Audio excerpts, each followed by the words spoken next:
Good afternoon students. मैं एक बार फिर से आप सभी का अपने इस वीडियो लेक्चर में स्वागत करता हूं।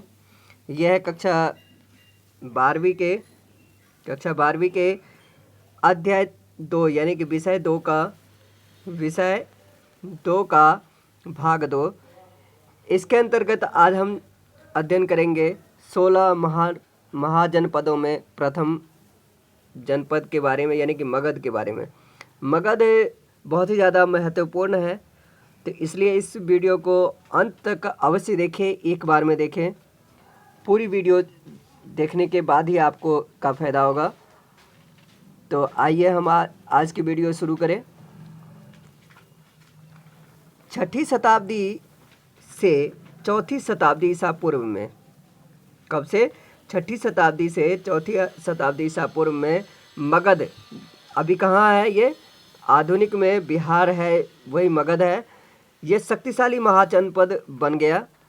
आधुनिक इतिहासकार इसके कई कारण बताते हैं। एक तो यह है कि मगध क्षेत्र में खेती की उपज खास तौर पर अच्छी होती थी। दूसरा क्या है कि लोहे की खदानें यानी कि जो कि अब झारखंड में है, आसानी से उपलब्ध थी, जिसके कारण उपकरण और हथियार बनाना सरल होता था। जंगली क्षेत्रों में हाथी उपलब्ध थे और सेना के एक महत्वपूर्ण अंग थे। यानी कि शक्तिशाली होने के ये कारण है। मगध जनपद महाजनपद शक्तिशाली क्यों हुआ, उसके ये कारण है। पहला कारण क्या है कि मगध क्षेत्र में खेती की उपज खासतौर पर अच्छी होती थी। लोहे की खदानें जो कि अब झारखंड में है, आसानी से उपलब्ध थी, जिससे कि उपकरण और हथियार बनाना आसान होता था। जंगली क्षेत्रों में हाथी उपलब्ध थे और सेना के एक महत्वपूर्ण अंग थे। इसके साथ ही साथ गंगा और उसकी उपनदियों यानी कि सहायक नदियों जैसे कोसी, गंडक इत्यादि, इससे क्या होता था कि आवागमन सस्ता और सुलभ होता था। आवागमन यानी कि आना और जाना ये सस्ता और आसान होता था। लेकिन आरंभिक जैन और बौद्ध लेखकों ने मगध की महत्ता का कारण विभिन्न शासकों की नीतियों को बताया है। यानी कि जो जैन और बौद्ध लेखक हुए हैं, जो जैन धर्म और बौद्ध धर्म के लेखक हुए हैं, उन्होंने इसकी महत्व का मुख्य कारण शासकों की नीतियों को बताया है। इन लेखकों के अनुसार बिंबिसार, अजातशत्रु को कोई अजातशत्रु भी कहता है, और महापद्म नंद जैसे प्रसिद्ध राजा बहुत ही महत्वाकांक्षी थे। महत्वाकांक्षा यानी कि जिसके अंदर कुछ पाने की बहुत अच्छी ज़्यादा जिज्ञासा हो, लालसा हो, उसे महत्वाकांक्षी कहते हैं। महत्वाकांक्षी शासक थे और इनके मंत्री उनकी नीतियां लागू करते थे। जैसी ये नीतियां बनाते थे उनकी को ये लागू करते थे। प्रारंभ में यानी कि शुरुआत में राजगाह यानी कि जो आजकल राजगीर है, मगध की राजधानी थी। राजगाह कहाँ थी? मगध की राजधानी थी। अब इस शब्द के अर्थ की बात करें तो राज मतलब होता है राजा, गाह मतलब घर, राजाओं का घर। राजगाह का मतलब है राजाओं का घर। ये कहाँ था? पहाड़ियों के बीच में बसा हुआ राजगाह था, जो कि किले बंद शहर था। यानी किले से चारों तरफ घिरा हुआ था, किलेबंदी हुई थी, दीवारें सामान्यतः सुरक्षा की दृष्टि से ये दीवारें बनाई गई होंगी। बाद में क्या हुआ, 6ठी शताब्दी के में तो राजगाह इसकी राजधानी थी। अब बाद में पाटलिपुत्र को राजधानी बनाया गया, जिसे अब पटना कहा जाता है, जिसकी गंगा के रास्ते आवागमन यानी कि आना और जाना मार्ग के महत्वपूर्ण अवस्थिति थी। अब आगे देखिए, इसका अगला टॉपिक है एक आरंभिक साम्राज्य। मगध के विकास के साथ साथ मौर्य साम्राज्य का उदय हुआ। कौन से साम्राज्य का उदय हुआ? यहां ध्यान दीजिएगा, मौर्य साम्राज्य का उदय हुआ। किसके साथ? मगध के विकास के साथ। मौर्य साम्राज्य का संस्थापक चंद्रगुप्त मौर्य, जिसका समय लगभग 321 ईसा पूर्व था। इसका शासन कहाँ था? पश्चिम और उत्तर के भाग में, यानी कि इस तरफ है वो अफ़गानिस्तान और बलूचिस्तान। अफ़गानिस्तान बलूचिस्तान ये पाकिस्तान का सबसे उत्तरी छोर कह सकते हो आप, बलूचिस्तान तक फैला था। तो इस चंद्रगुप्त मौर्य के कौन पौत्र अशोक, यानी कि पौत्र मतलब पोता अशोक, जिन्हें आरंभिक भारत का सर्वप्रसिद्ध शासक माना जा सकता है, कलिंग पर विजय प्राप्त की। कलिंग कहाँ है? अभी उड़ीसा में है, आधुनिक समय में उड़ीसा में है।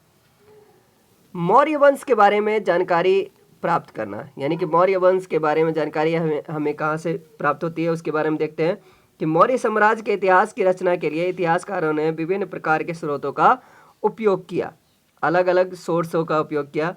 इसमें पुरातात्विक प्रमाण, पुरातात्विक मतलब जो पुराने स्थल से जो प्राप्त प्रमाण है उसका शामिल किया। इसमें विशेष रूप से मूर्तिकला का प्रयोग किया।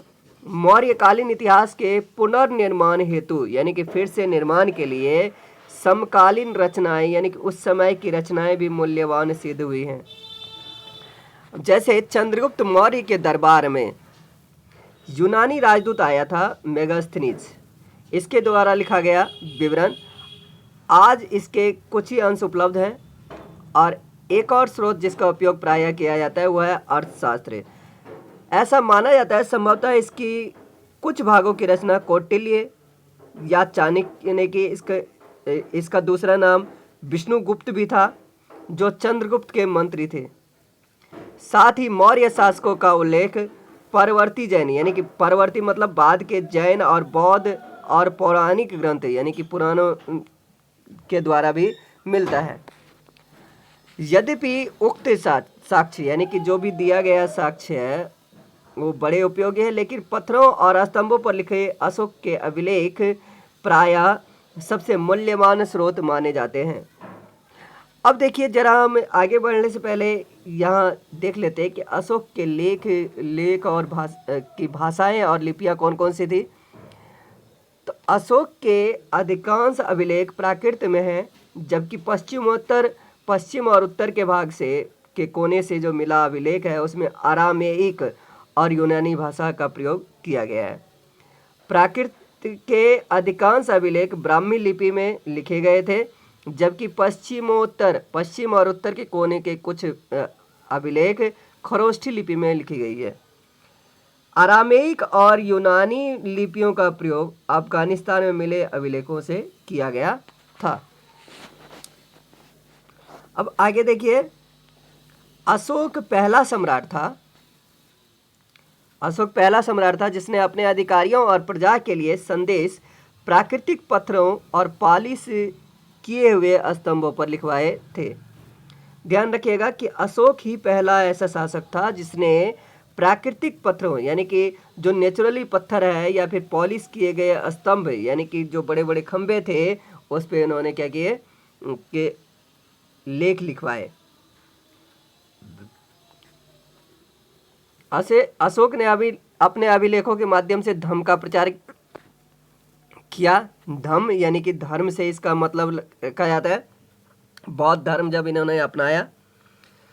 इसमें उन्होंने बड़ों के प्रति आदर, सन्यासियों और ब्राह्मणों के प्रति उदारता, सेवकों और दासों के साथ उदार व्यवहार और दूसरों के धर्मों और परंपराओं का आदर करना बताया है।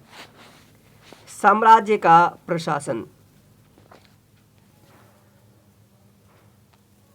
मौर्य साम्राज्य के 5 प्रमुख राजनीतिक केंद्र थे। पहला पाटलिपुत्र, उसके बाद 4 प्रांतीय केंद्र थे, तक्षशिला, उज्जैनी, तोसली और सुवर्णगिरी। इन सब के बारे में कहाँ से पता चलता है? तो अशोक के अभिलेखों में किया गया है इसका वर्णन।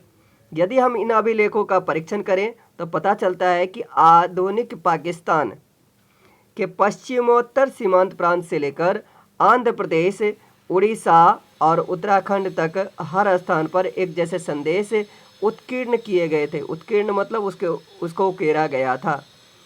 क्या इतने विशाल साम्राज्य की प्रशासनिक व्यवस्था समान रही होगी? बिल्कुल नहीं रही होगी, क्योंकि ये भिन्न भिन्न जगह थे, भिन्न भिन्न इनकी प्रशासन व्यवस्था अलग अलग जगह के लिए अलग अलग की गई होगी। इतिहासकार अब इस निष्कर्ष पर पहुँचे हैं कि ऐसा संभव नहीं था, यानी कि प्रशासनिक व्यवस्था एक समान रहना संभव नहीं था। साम्राज्य में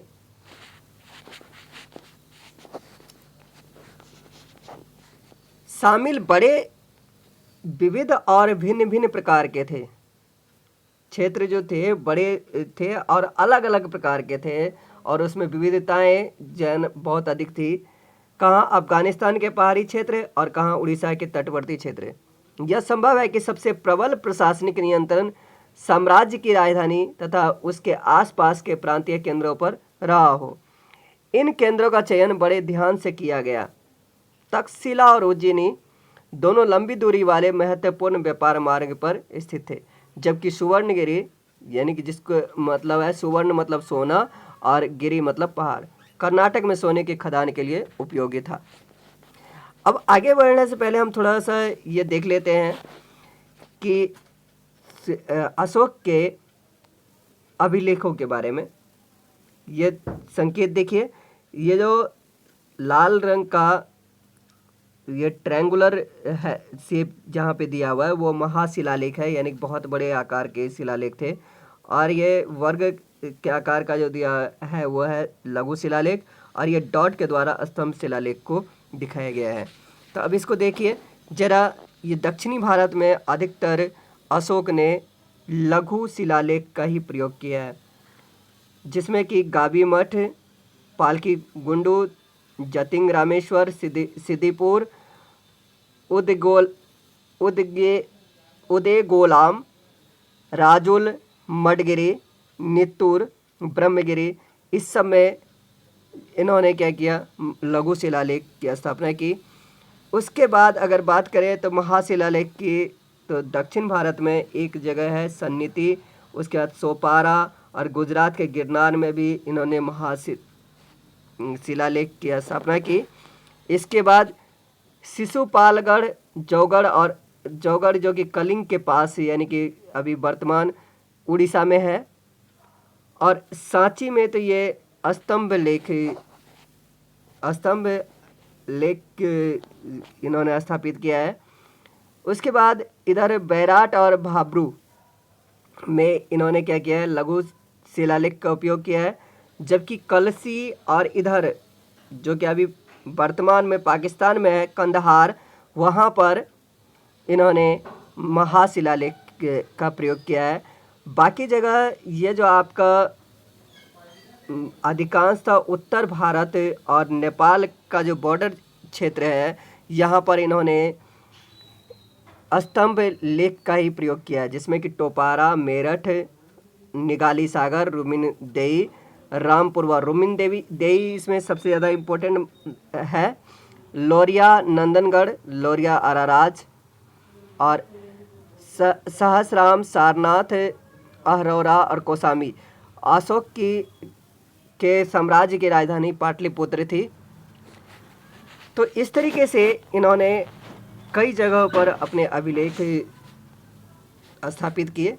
साम्राज्य के संचालन के लिए भूमि और नदियों दोनों मार्गों का आवागमन बना रहना अत्यंत आवश्यक था, यानी कि बहुत ही ज़्यादा जरूरी था। आवागमन मतलब आना और जाना, ये जो है ना बहुत ही ज़्यादा आवश्यक था।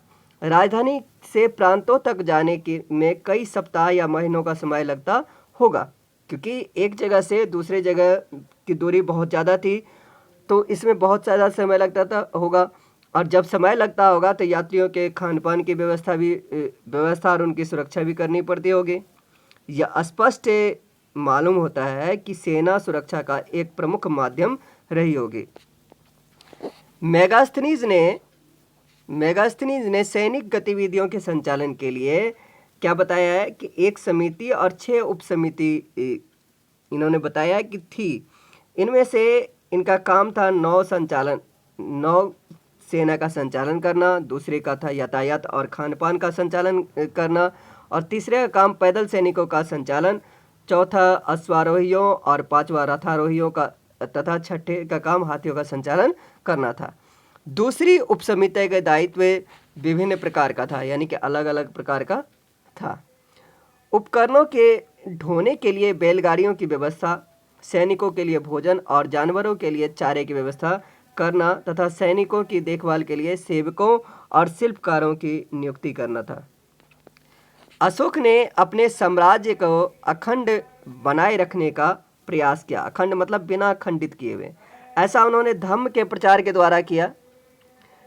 धम्म के सिद्धांत बहुत ही साधारण और सार्वभौमिक थे। अशोक के अनुसार धम्म के माध्यम से लोगों का जीवन इस संसार में और उसके बाद संसार में अच्छा रहेगा।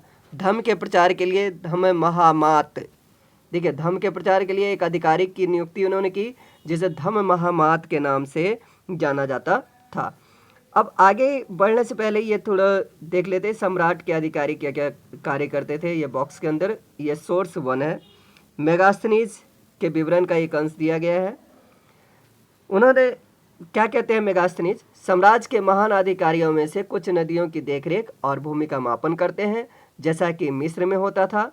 कुछ प्रमुख नहरों से उपनहरों के लिए छोड़े जाने वाले पानी के मुख्य द्वार का निरीक्षण करते हैं, ताकि हर स्थान पर पानी की समान पूर्ति हो सके।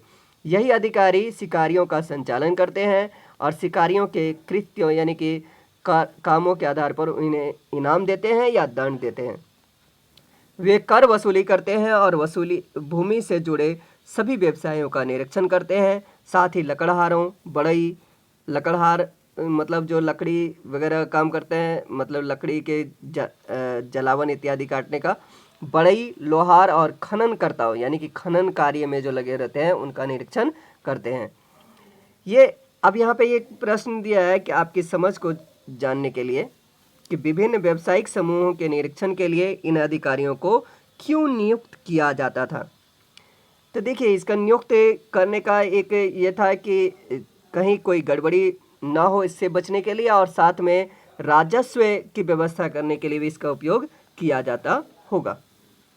मौर्य साम्राज्य कितना महत्वपूर्ण था।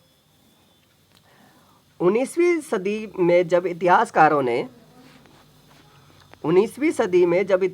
ने भारत के आरंभिक इतिहास की रचना करने शुरू की, तो मौर्य साम्राज्य को इतिहास का एक प्रमुख काल माना गया।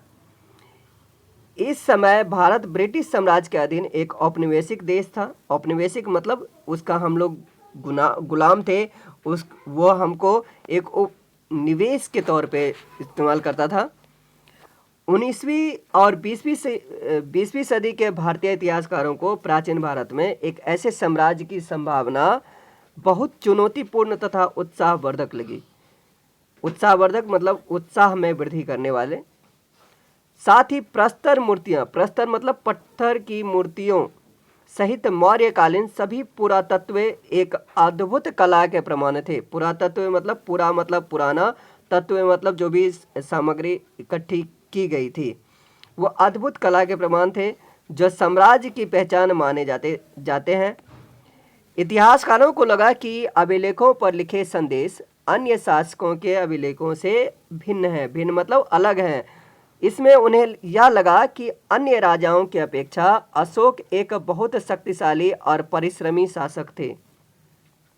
साथ ही वे बाद के उन राजाओं की अपेक्षा विनीत भी थे। विनीत मतलब विनम्र थे, मतलब नम्र स्वभाव के थे, जो अपने नाम के साथ बड़ी बड़ी उपाधियां जोड़ते थे। इसलिए इसमें कोई आश्चर्यजनक बात नहीं थी कि 20वीं सदी के राष्ट्रवादी नेताओं ने भी अशोक को प्रेरणा का स्रोत माना। फिर भी मौर्य साम्राज्य कितना महत्वपूर्ण था, तो यह साम्राज्य मात्र 150 साल तक ही चल पाया, जिसे उपमहाद्वीप के लंबे इतिहास में बड़ा काल नहीं माना जा सकता। क्योंकि लंबा इतिहास है तो वहाँ पे 150 साल बहुत ही छोटा समय माना जाता है। इसके अलावा मानचित्र 2 को अभी जब आप यहाँ पे फिर से देखिए एक बार, मानचित्र 2 ये वाला है मानचित्र 2। तो इसको देखने के बाद ये पता चलता है कि हर भाग पे इनका शासन नहीं था। जैसे कि ये मध्य भारत पे इनका बिल्कुल ही शासन नहीं था। उसके बाद इधर उत्तरी भारत के क्षेत्र पे भी इनका शासन नहीं था। और साथ ही इनका शासन पश्चिम और उत्तर के प्रांत में बहुत ही एक बड़ा एरिया इनका छूटा हुआ था। तो आगे इससे क्या पता चलता है कि मौर्य साम्राज्य उपमहाद्वीप के सभी क्षेत्रों में नहीं फैल पाया था। यहाँ तक कि साम्राज्य की सीमा के अंतर्गत भी नियंत्रण एक समान नहीं था। दूसरी शताब्दी ईसा पूर्व आते आते उपमहाद्वीप के कई भागों में नए नए शासक और रजवाड़े स्थापित होने लगे। तो अभी के लिए फिलहाल इतना ही। अगली वीडियो में हम जानेंगे राजधर्म के नवीन सिद्धांत के बारे में, ये क्या था और ये किस तरीके से कार्यशील हुआ।